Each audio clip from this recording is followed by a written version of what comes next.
And so we talked about guinea pigs, and we're going to talk about critiques, because that's one of the things I need from you. And again, you're going to get all this, so you don't have to remember everything. But I'm going to ask you to provide me just a little bit of a critique when you come back next time. Then we're going to do a review of what we did last time, and I promise I'm going to go fast. And then we're going to hop in to our lesson from Numbers 16, and I called it Hop Back. And so I will send you these words so you will know, and you don't have to use these exact words. But since I've been, even when I taught public speaking at the University of Mary Hardin Baylor, I had my students learn to critique using this model. And I taught all of my middle school classes to do that. And so the first thing you want to do is look at something that worked. This went especially well. So you might say something like, thank you for this opportunity to share a few thoughts on your service. I think you did this one thing especially well. And so next week, I'll ask you to come up with one thing you think I did especially well. And I put the word service there, thoughts on your service. And I thought, well, do I want to put the word work? Well, no, I don't really want to put the word work. And I certainly don't want to put presentation or performance, because that's not the good word. So I put the word service, because that's what I hope this is. For me, that is what this is my primary audience is the Lord. And I love real people around me. I practice teaching in my head, but the problem with that is that you have to do it in front of real people. And so, thank you for being my real people. And then I want you to say something like, this is one thing I think you could do that would make your service more effective. And so I'm going to want a critique about that. What is something I could do differently or better or more or longer? And so next week I'm going to ask you just real quick to just give me the thing you thought went well and the thing that could make it better. Why aren't you changing? There you go. Last week we learned this song, and it's going to be a theme song for a while until we get tired of it. It's from, I can't remember the scripture. Can y'all remember the If My People scripture? Oh, 2 Chronicles 7:14. And the background is women singing, the Lord let me be Bonnie Kahn's assistant for 8 years in the women's Bible study every week. And so a lady in that class named Audrey Shriver wrote the music, the guitar music, and put the 2 Chronicles 7:14 into the song. And so you're going to hear our class, and then we're going to join that class. And one of these days it'll just be us. But right now, this is the only video I have that works of this song, so we're using this one.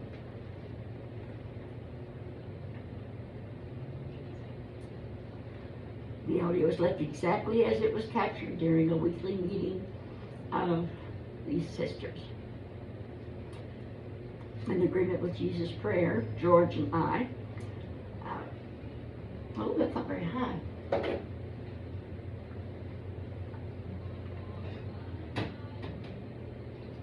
We're going to start over. Okay, now we're going. Okay, so I want us to sing this. Okay, let's get to the part where the music starts. Come on. People, who are called by my name will humble themselves and pray. If they will seek my face, turn from their wicked ways, then I will hear from heaven.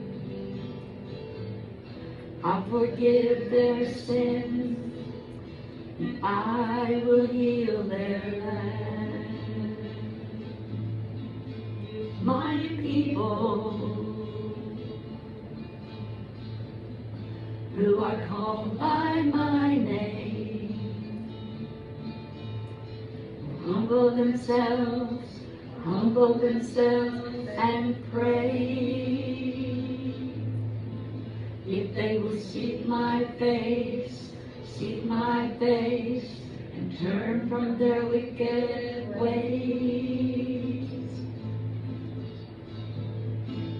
then I will hear from heaven.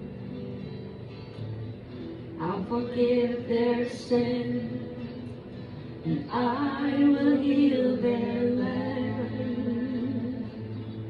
And I will hear from heaven. I'll forgive their sin, and I will heal their land. And there's the picture of our class and all that fun stuff. Okay. That's in a minute. Last week we talked about one new man and how in the first church there was a pottery found from the first church, the Messianic church in Jerusalem, and on it there was etched a symbol, and the symbol looked like it had a menorah, it had the fish, and the stand of the menorah and the tail of the fish formed the Star of David. And so we have the symbol of Judaism, which is the menorah. We have the Christian symbol, the ichthys, the fish, and together it creates the Jewish symbol of the Star of David. And the symbol is the one new man. And we talked in the scripture last week about how they were teaching about the one new man in the first church. I talked about how that my maternal grandmother took care of me during the day while my parents worked. And she was one of 8 sisters and 1 brother. And because they were girls, they went to church where their husbands went to church. And so I was exposed to lots of different denominations even as a child. And so that word is called ecumenical. The word for the body of Christ with all of his denominations is called ecumenical. So even from a tiny age, I was influenced by lots of different denominations.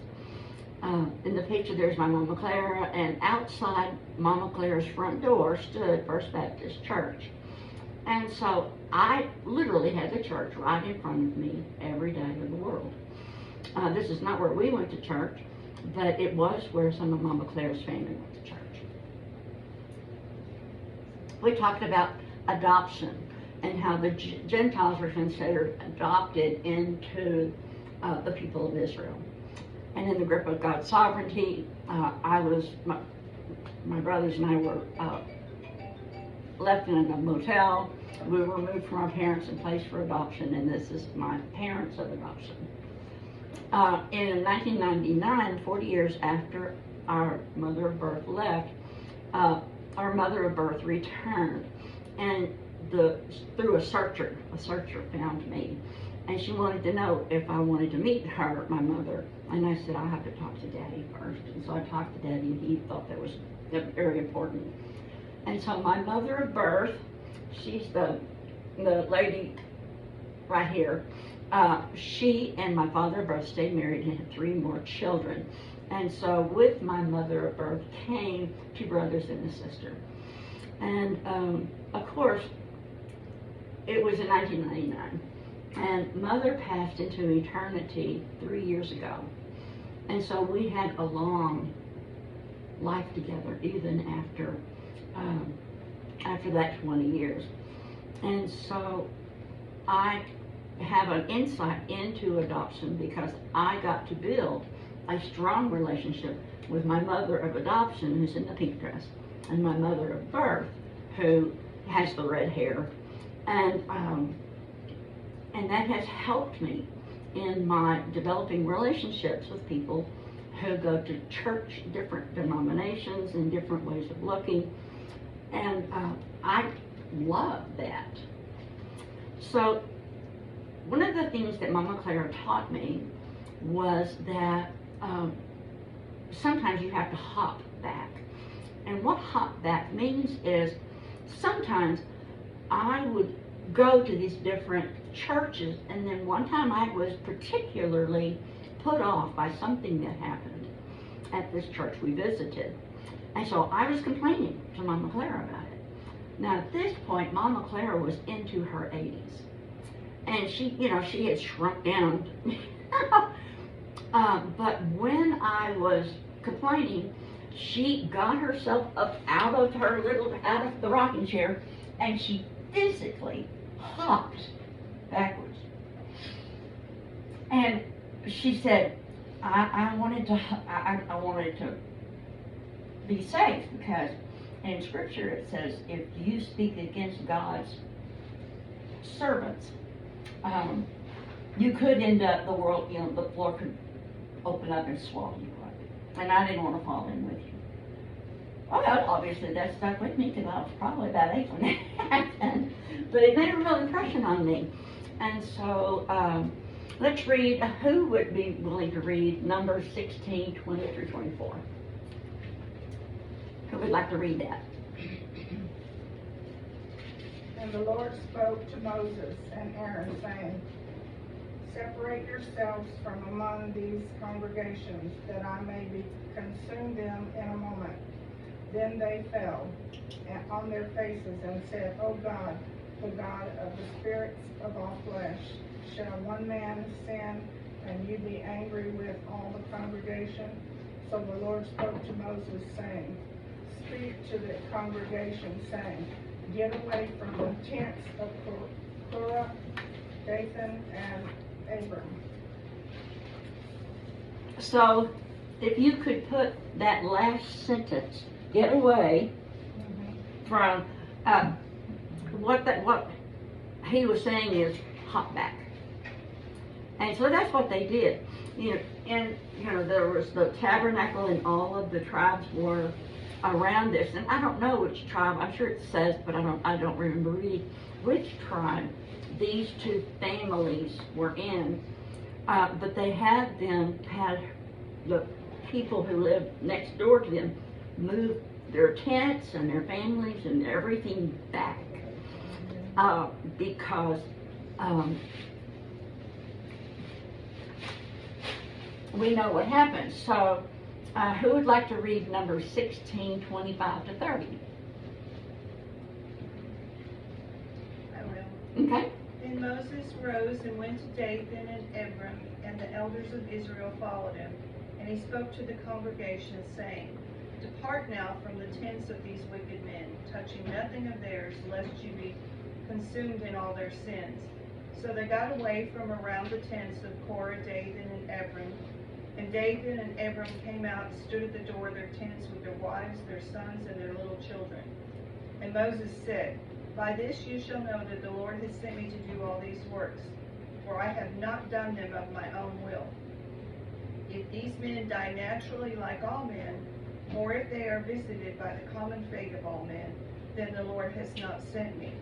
But if the Lord creates a new thing, and the earth opens its mouth and swallows them up with all that belongs to them, and they go down alive into the pit, then you will understand that these men have rejected the Lord. So, One of the things that just jumped into my attention is Moses did not speak to Korah, Japheth. He didn't speak to those men. He spoke to the people, the others. I think that's really interesting. Okay, and so, Question.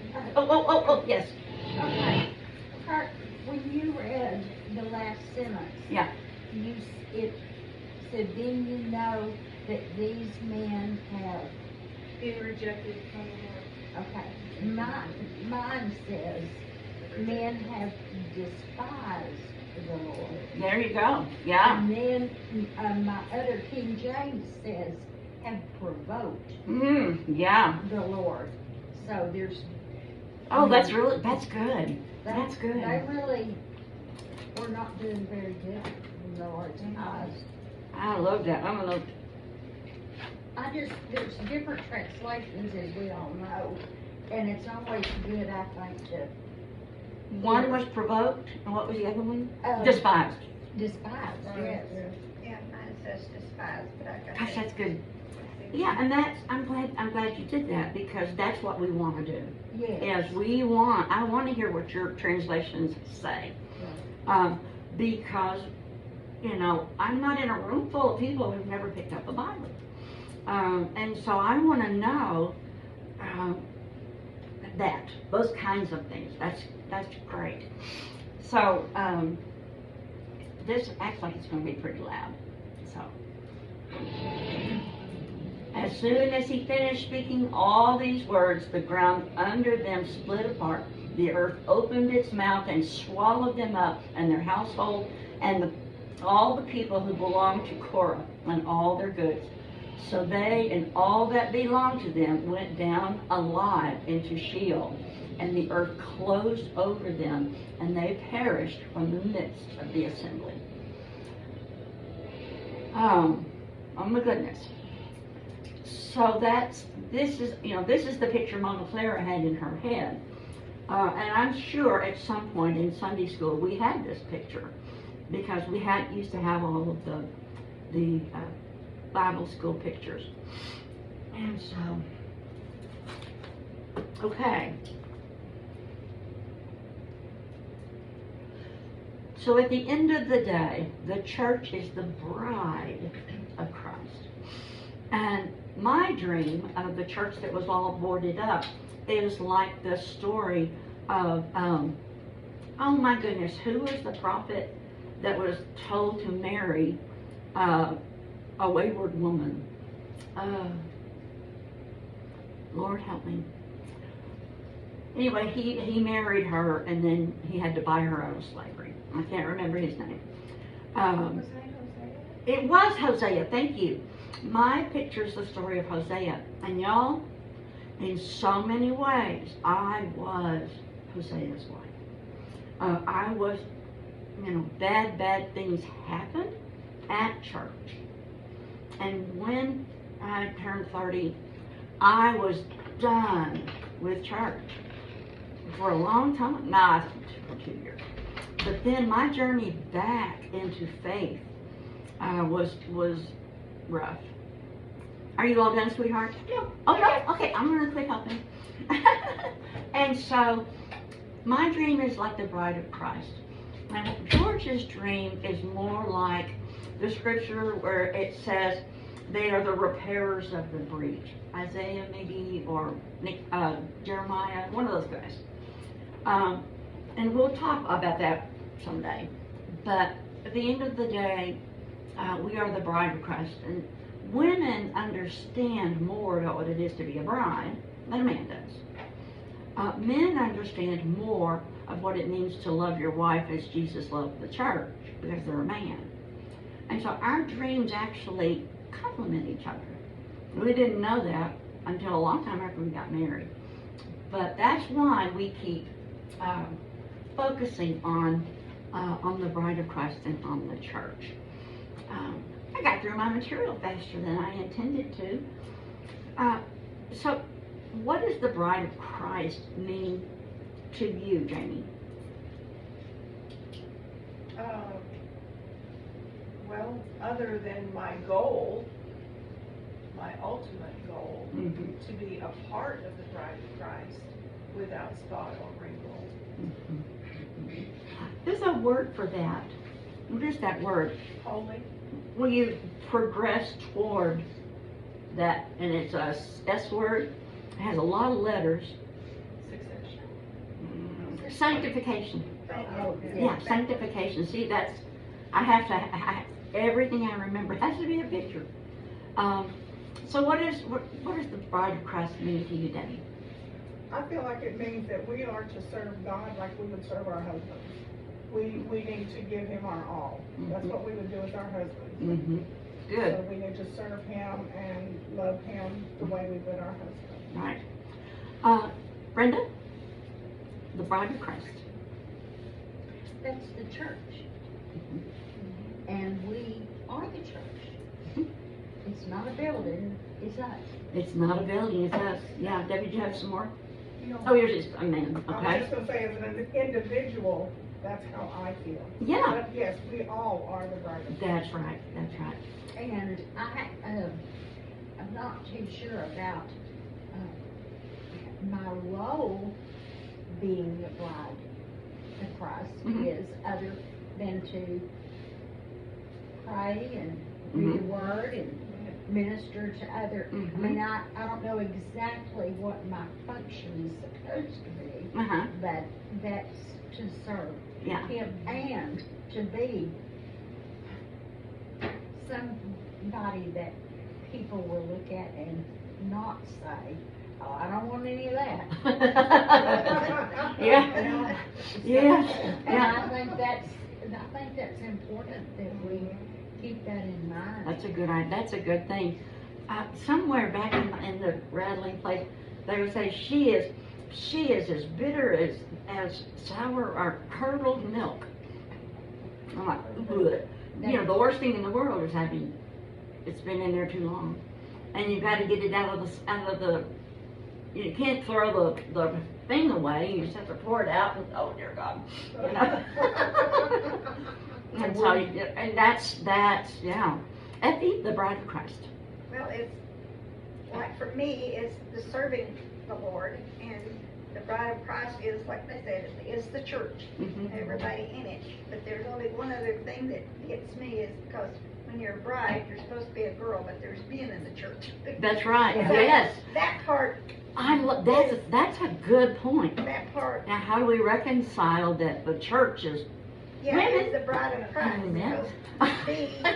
And, you know, the bride, and even God says the bride is a woman, you know. Mm-hmm. So how these men come in there? Oh, that's a good. They're gonna have to be That's very servants. good. We need Yeah, to. they do, but, Well- you know, it's like, that's always, I'm sorry, go ahead. going, my mind is got wrapped around that, and it's stuck.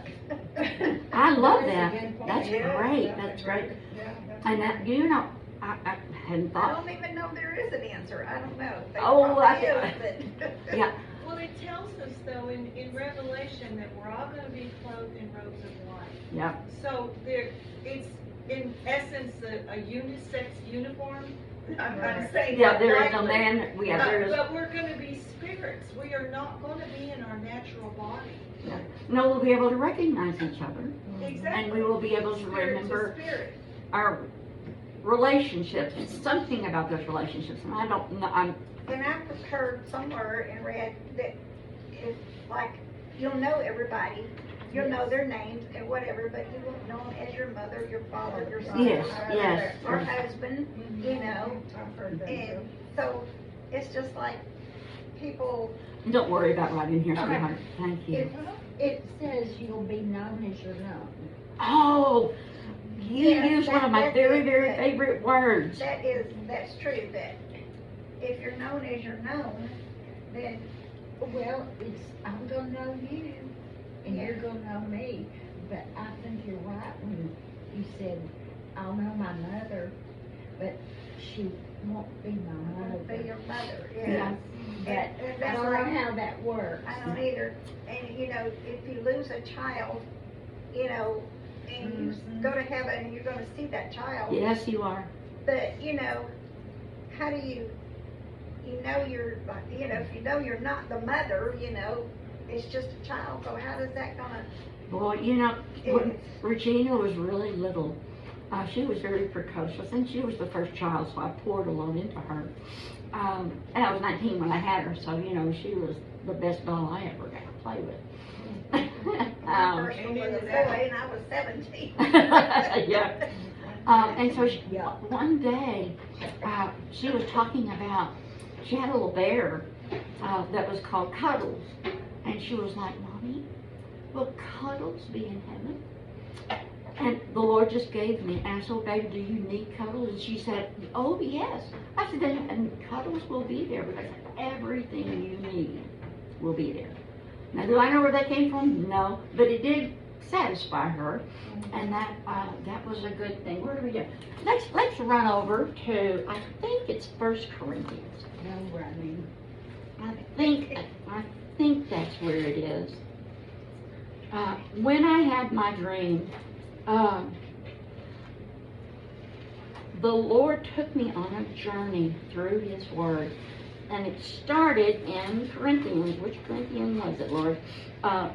In 1 Corinthians. And it was 1 Corinthians 12. And it says, the body is a unit, though it is made up of many parts.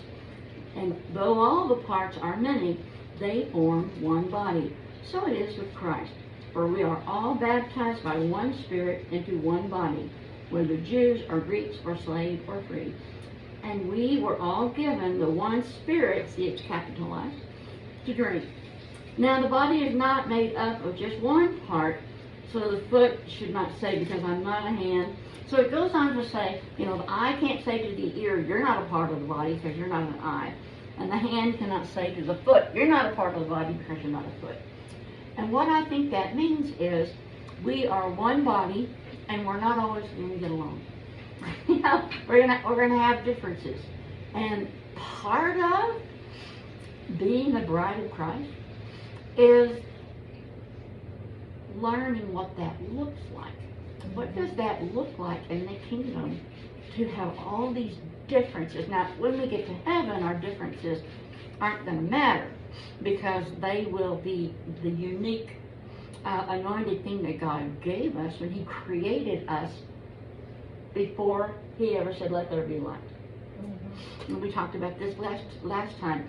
Every word we say, every hair on our head, everything we do, the Lord knew before He said, let there be light. And He did it anyway, because He knew that the betrayal, the rebellion in the garden would happen, and He would say, what have you done? And He wasn't asking the question.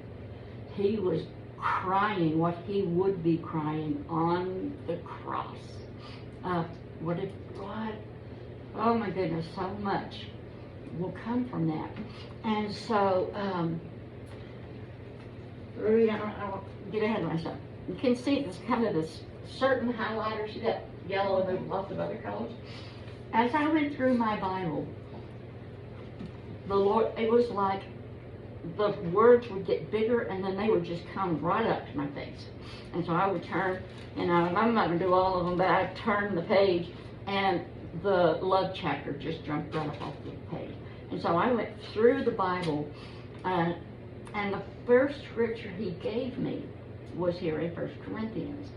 And at 24, I didn't know that the church is a body. And I didn't know that we were going to have differences. And, but I had already learned from Mama Clara that you don't fuss about the differences. And so,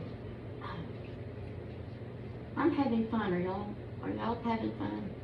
It'll get funner. It'll get funner as I get easier, and I'm way easier than I was the last time. And let me tell you a funny thing. Funny. This is how the Lord works. As y'all know, I shattered my elbow last year, a year ago, the end of this month. And yesterday, as I was working, my arm hurt and hurt and hurt. And I mean, like, I had to stop and just be still and blow through it. It hurt so bad. And so George slathered it with lidocaine and put my wrap on it. And I had to use my clipboard, well, I couldn't run my mouth like this. I had to run my mouth like that. And then when I got up this morning, my arm didn't hurt a bit. Zero. And of course I got dressed and brought everything out here. I put out my plates. I've finished. I just got to figure out how I'm going to hang them up on the wall. But I did all, and my arm was fine. When I sat down, I don't know if you recognize that at one point I got my clipboard and I started running my mouth down here because my arm started to hurt. But I said, Lord, I give you glory this is inside. I give you glory for that pain in my arm right now. If you want me to finish this with my arm hurting, then I give you glory. I put the clipboard right back where it was. I didn't need it anymore. So, this is going to get a lot funner as I feel so much better. Now I am tired to pieces, but that's fine. I'm tired, will go away. But y'all are so sweet to share this journey with me. And I love the idea of sending the outline and the scriptures ahead of time. Well, that way we have an opportunity to look at it and see what we would like to add. Absolutely, yes, yeah. What our contribution can be in our discussion. And while I'm thinking, while you're talking about that, if you see something online that you would like, that you say, gosh, that really reminds me of whatever, I've got the internet right here. And we can go find it and go look at it. And I love doing that. God gave me a gift of being able to deal with technology. And I think technology is a great thing. And so be thinking about making this rich. When you make a cake, when you put the eggs in it, that makes it nice and rich. And then you put the vanilla in it, and that makes it, and then you the different stuff in it to make it a really yummy cake. And that's what I want. I'm going to bring, the flour and the water and the oil and the bowl. But I need y'all to help me get the eggs and the vanilla. And Well, it's going to come out of this book. I know. And it makes It's not in this book. I don't care to hear about it. Yep. And I know that's very narrow-minded on my part because there's a lot of things that, like you said, are out there that are good. There's nothing wrong with it. Yeah. But I hadn't got enough of this yet for me to move on to something else. I'm still working on this. Well, I think all of us in this room live our life for the Lord and for the Word, not for man's opinion. Right. Absolutely. Because if you try to do that, you're in trouble. You are in trouble. And my picture has that, if you look in the background there, have y'all ever seen one of those kind of clouds? I love it. Yeah, those are storm clouds. I know. And that's on purpose. That I built this. The church that this is like doesn't have the one new man symbol on it. It has something else on it. But this is the church. That kind of reminds me of the little old church that we had, our first church, before they built a new one across the street. Oh yeah? That reminds me of it. And they added on to it, it just had that, and then they kept adding on until it was old. First Assembly has the steeple. Yeah. It doesn't have the extension part, but it looks a lot like that. It looks like that church on that road that we come out, what is it, Hazel Baptist Church?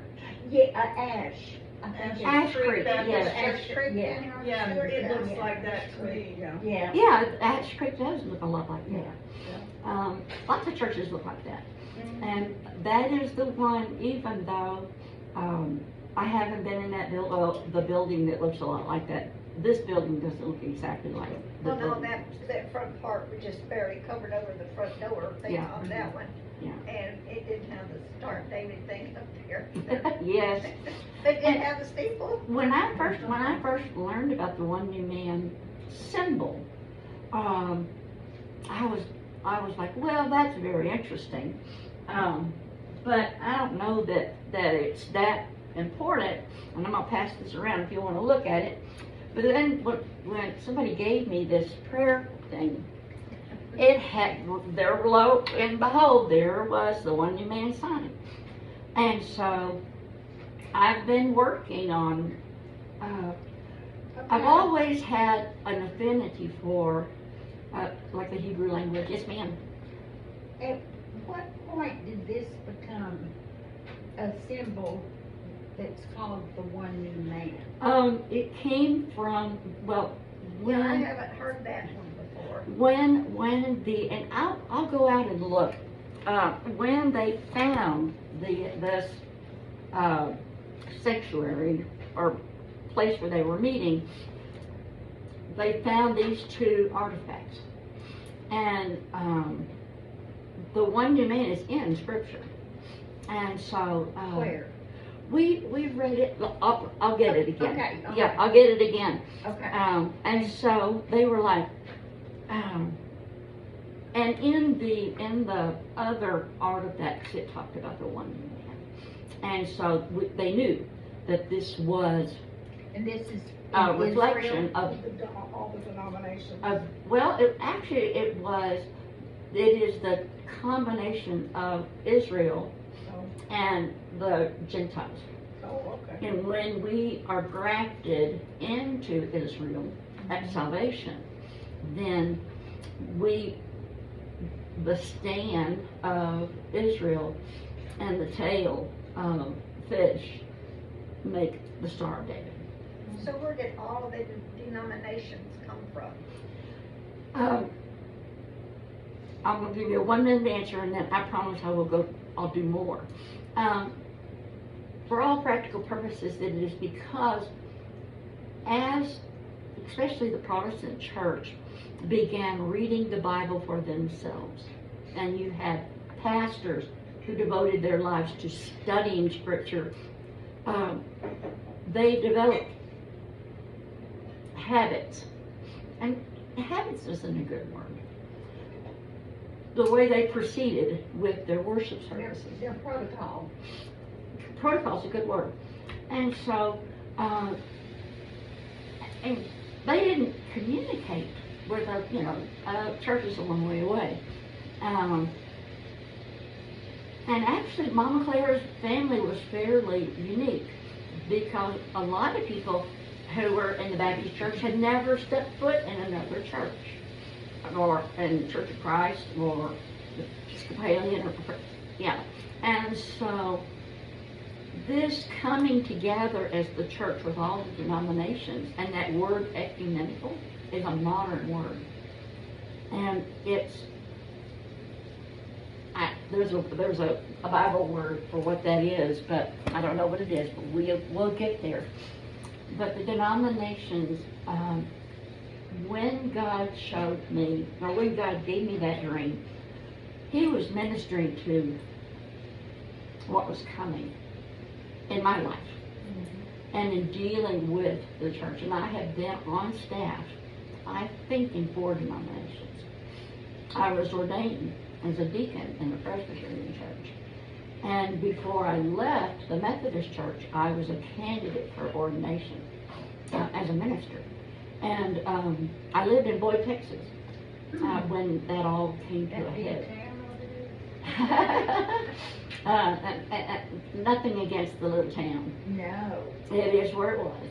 But all of that said, dealing with denominations and dealing with the differences among Christians has been my lot.